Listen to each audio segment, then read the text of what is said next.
Kain tayo. Ito na yung huling dinner ko dito. Tapos lahat yan. Ito yung fruit. Ito yung, nakasapos lahat yan. Lahat yan. Nakasapos na naman yung iba. Yan, plastic lahat yan. Ano ba eh? Yan.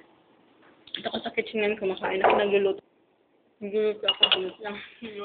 Ito nga pala yung nakit lahat yan. Yan, nakataas. Yan, salingpang. Tapos, yung refrigerator nila.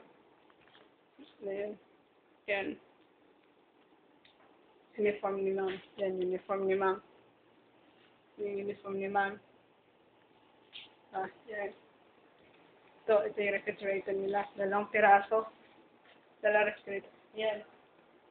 Nakasulat lahat yan. Yan, tingnan nyo. Nakasulat lahat yan. Kung anong gagawin ko. Ito yung schedule ko. Yan yung schedule ko. Nakasulat yan. Ano yan. Tapos, yan. Nakasulat yan yung kung anong dapat gawin.